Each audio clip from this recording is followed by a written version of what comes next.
Olá, ouvintes da Rádio Nacional dos Povos. Hoje nós vamos conversar com a Bárbara Tupiniquim, da Coordenação do Bem Viver da Amiga, Articulação Nacional das Mulheres Indígenas Guerreiras da Ancestralidade.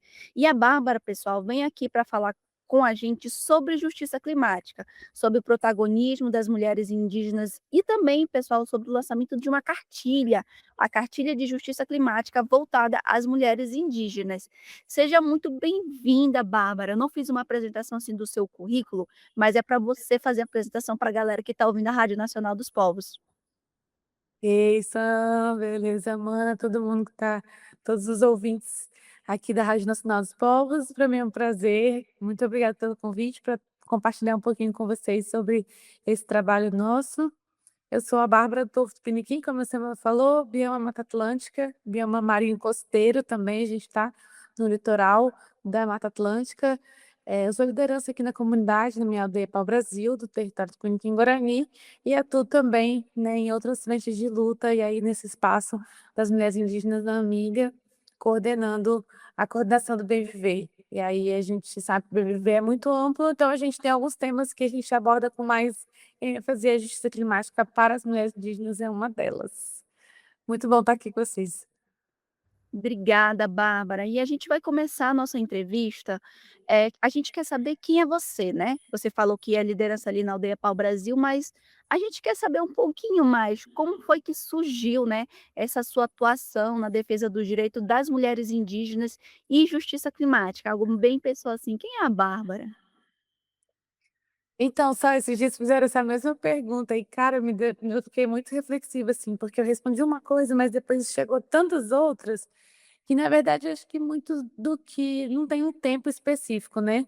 Eu já ouvi você e outras mulheres e realmente é isso, não tem um tempo específico, a gente nasce num território que a gente não tem escolha, então muito da minha trajetória, parte dessa você não tem escolha, é isso, né, eu nasci aqui, eu sou indígena, eu sou uma mulher indígena Piniquim, e isso não é uma questão de eu escolher ou não, é o que é. Então eu preciso, aceitar, encarar, né, e fazer força aos meus, às minhas que já vieram, enfim. Então desde criança eu, acompanho o coletivo de mulheres daqui, né, então elas acolhiam as crianças, a gente tinha aula, aprendia com ela várias coisas. Então eu cresci nesse meio, vendo que os coletivos de mulheres, eles são muito mais do que fazer, né, é o acolhimento mesmo, é o momento de outras conversas, de enfim, de aprendizado, de se ver num espaço ali muito seguro, né. E aí depois eu fui fazer faculdade por conta do tema da terra, né, nosso território ali é um território que é devolvido e demarcado, mas viveu com mais de 50 anos de monocultivo, né, aqui o nosso foi eucalipto, mas de monocultivo, o que fez uma exploração muito grande, né, uma degradação bem impactante, e isso também fazia parte da minha infância, porque meu pai falava de uma infância dele que já era uma infância diferente da minha. E aí eu falei: "Ah, eu vou fazer um curso para unir essas ciências, né, a ciência indígena, a ciência de fora", eu fui fazer engenharia florestal, o que é muito frustrante, mas também abriu muitos leques, né. Então eu fiz engenharia florestal na Universidade Federal aqui do Espírito Santo, num campus no sul do estado, bem aonde a gente tem muito concentrado a floresta atlântica ainda, sabe, no Pico da Bandeira, que é um dos picos mais altos do Brasil, bem nessa região do Caparaó, muita água, enfim. Então isso me despertou muitas coisas. Na universidade, como eu falei, foi um pouco frustrante, sim, porque a empresa de celulose que domina o estado, né, investia muito nos laboratórios das universidades. Então, enfim, o mercado era muito para trabalhar na empresa de celulose, né. E aí eu fui na contramão, eu fui buscar outras experiências até que a gente começa em 2019 a desenvolver a nossa própria experiência de restauração. O que eu falo que foi realmente trazer esperança de que é possível, né. E da parte da prática aí eu já comecei a estar nos espaços políticos, né, porque aí vem rompimento da barragem Mariana, a gente precisa de uma outra frente de luta, porque chega no nosso território, então vai acumulando várias lutas, aí depois vem a maternidade, enfim. E aí a gente não tem mais, como eu falei, já não tinha escolha, aí se vê nesses lugares. Aí quando eu começo a ir para outros espaços, eu começo a conheço a amiga mais de perto, né, enfim, a própria PIB mesmo começam a participar de representações, e isso traz um outro lugar também de luta, né, que é outros espaços em outras frentes, que abrange ainda um coletivo maior, tem uma responsabilidade maior, enfim, então eu chego também nesses lugares, participando de convenções, conhecendo, né, esses lugares, esses espaços, enfim, vivendo esses lugares que bate aquela sensação de: "Meu Deus, isso aqui é inútil", mas ao mesmo tempo, a gente precisa se reorganizar mesmo enquanto sociedade de ser humano. Então meio que é isso, sabe, chego ali, mas continuo aqui, porque eu ainda estou na minha aldeia, né, estou na associação daqui, enfim, para poder também ter esse trabalho local. É, a gente não tem escolha, né, sempre também quando faço parte de algumas entrevistas, a galera pergunta assim: "Ah, você se descobriu ativista?" A gente não tem escolha, né, a gente nasce, é um legado e tudo mais. Aí você falou, Bárbara, Sim. também que você também conheceu, né, o trabalho da Amiga, dessa articulação e agora você coordena, um dos pilares da Amiga, né, que é a questão do bem viver, né. Pra quem está ouvindo pela primeira vez, Bárbara, nossos ouvintes estão ouvindo pela primeira vez sobre essa coordenação. O que é essa coordenação e qual é o papel principal dela dentro da articulação da Amiga? E exatamente, Sam, eu conheço as mulheres que estão ali na frente, né, nessa autogestão mesmo, e elas também me conhecem, então quando parte o convite, né, a gente também foi entender porque o bem viver ele é algo muito amplo, né, a gente está falando de uma cosmovisão, um modo de vida diferente, porque nós somos todos diferentes, então se a gente for colocar numericamente, pelo menos 305, né, povos, se eu não estou errada no número, mas então a gente está falando de saúde, educação, a gente está falando de bioeconomia, a gente está falando de gestão ambiental e territorial, a gente está falando de espiritualidade, de parteria, maternidade, enfim, tudo isso, né, segurança alimentar. Então, hoje, dentro da Amiga, a gente tem os 3 pilares, né, para também quem ainda não conhece, que é a parte de promoção dos direitos das meninas e mulheres indígenas, enfrentamentos de violências e também nessa disseminação dos direitos, né, no âmbito de ser mulher e ser mulher indígena. A gente tem articulação política, porque, faz parte também do nosso modo de ser, né, dessas articulações. A gente costuma falar que antes da diplomacia que vai para as convenções, já existe uma diplomacia indígena, né.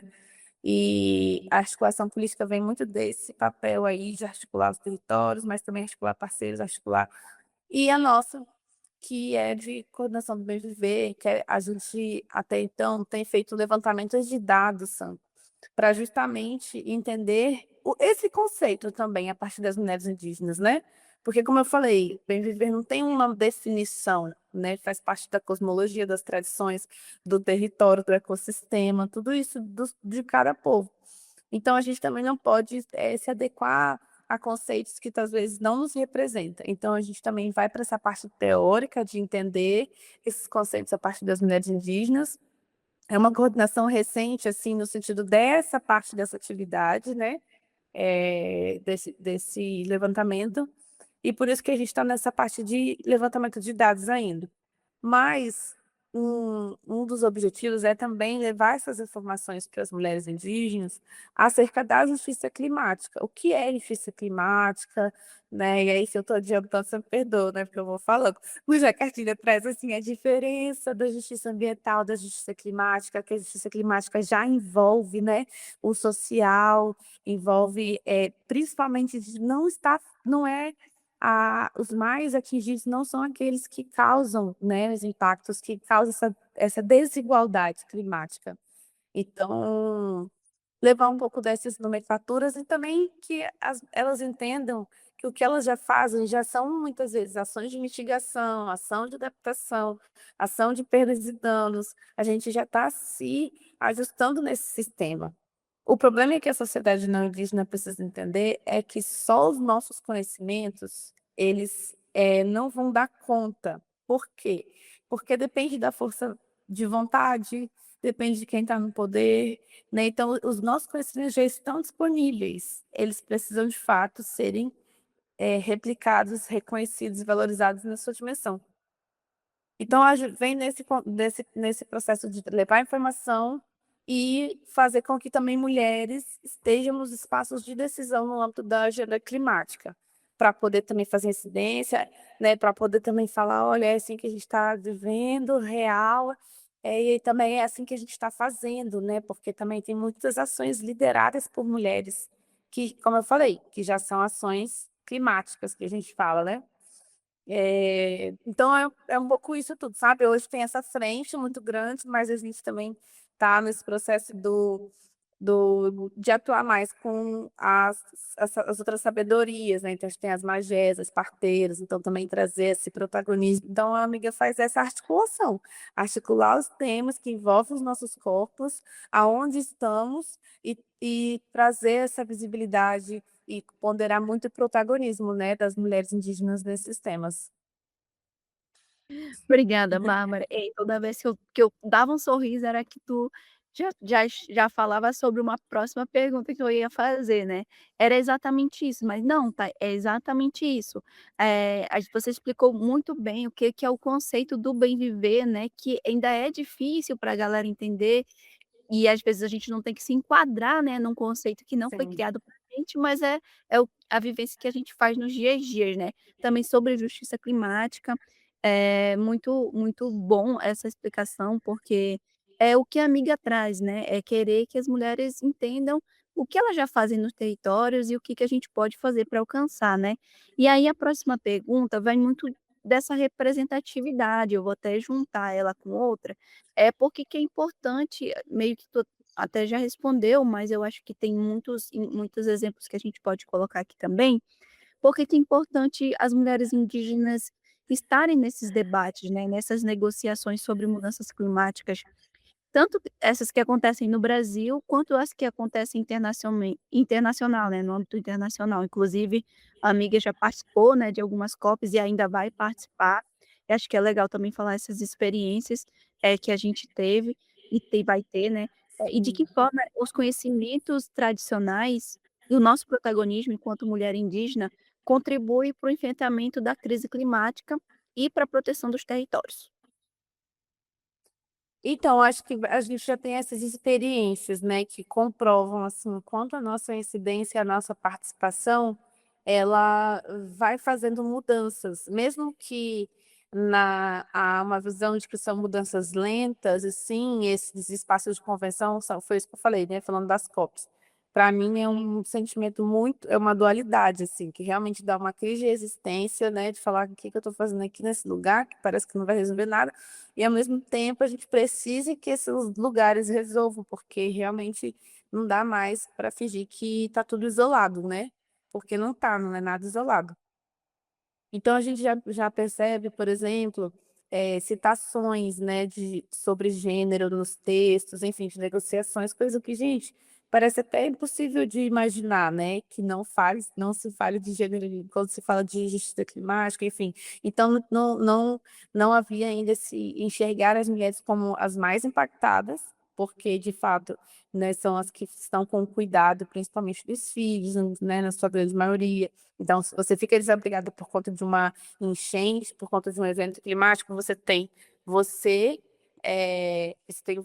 tem os filhos para pensar, né, não simplesmente o que a gente tem de estatística, né, que é de fato uma grande quantidade de mães solos, enfim.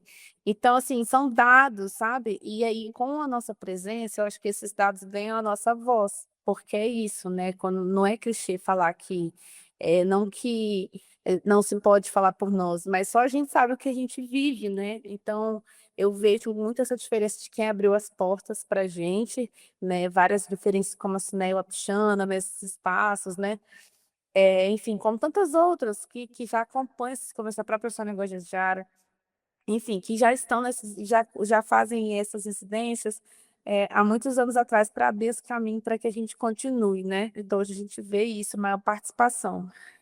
E eu acho que a gente eu acho não, a gente tem uma outra sensibilidade, porque como eu falei, a gente está ligado muito forte a esses saberes, né, que asseguram a soberania e segurança alimentar, a saúde, né, de toda a família, porque está ligado à alimentação, enfim, aí tem as plantas medicinais, tem, os artesanatos, né, as artes, né, indígenas, e isso está muito relacionado.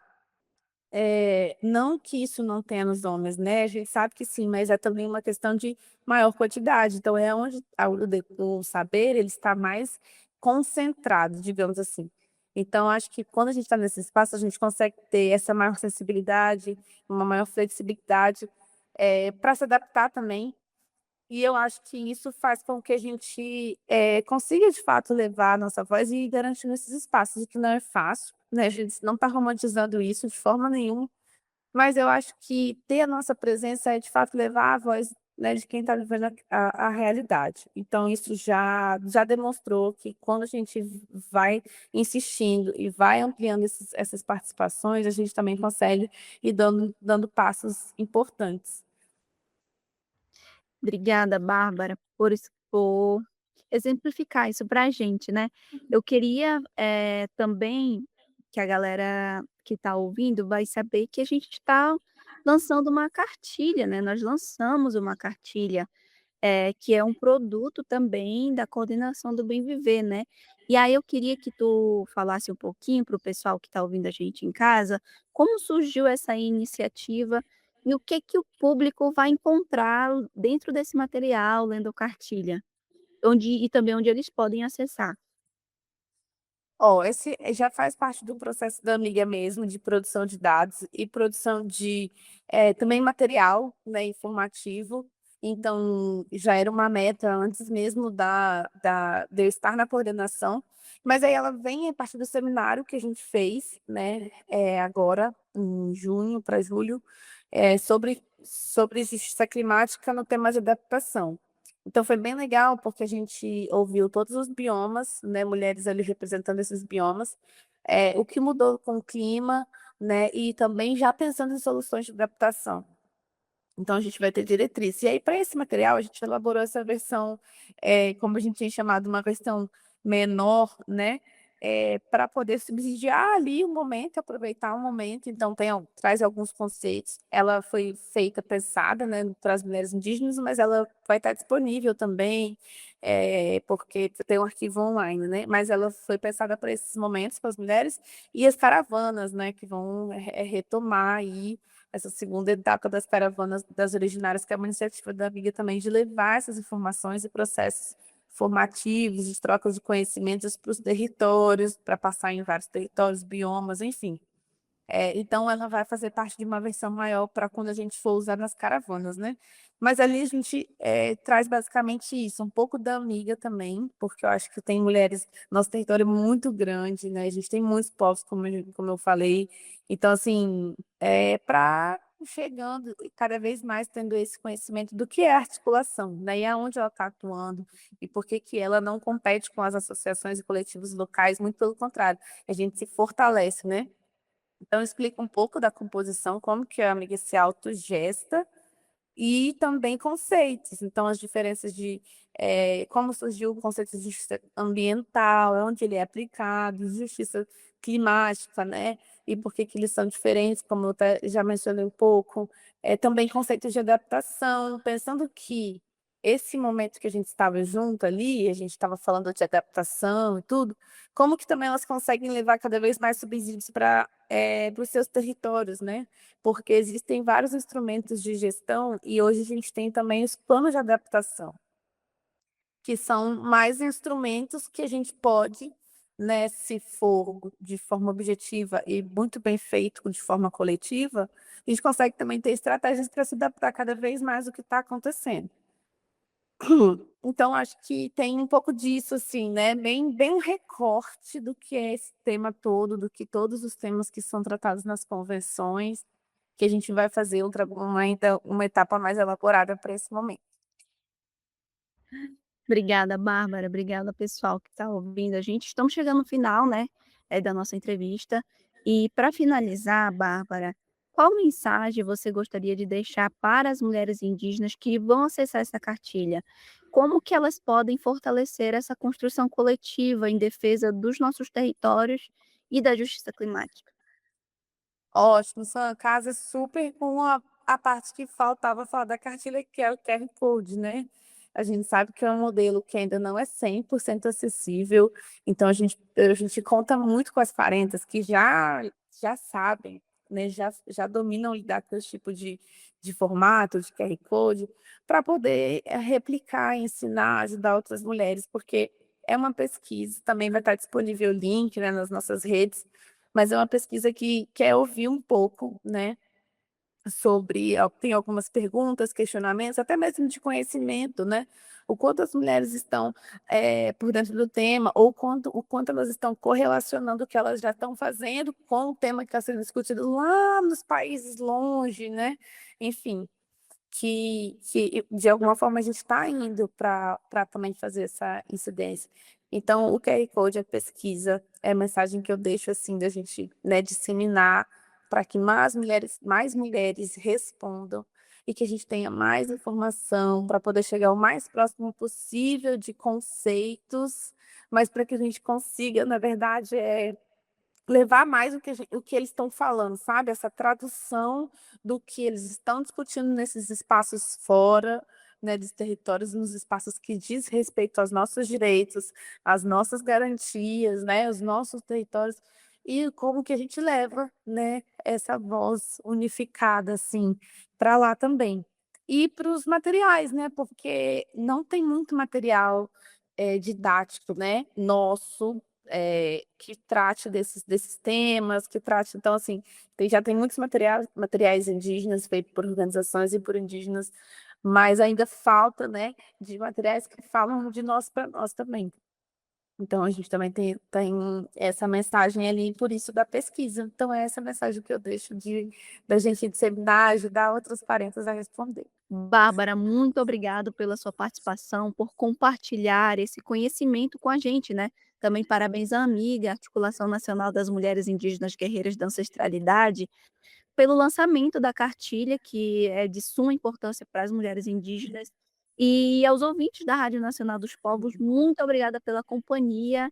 Até a próxima e a gente volta aí diretamente para o nosso estúdio escola.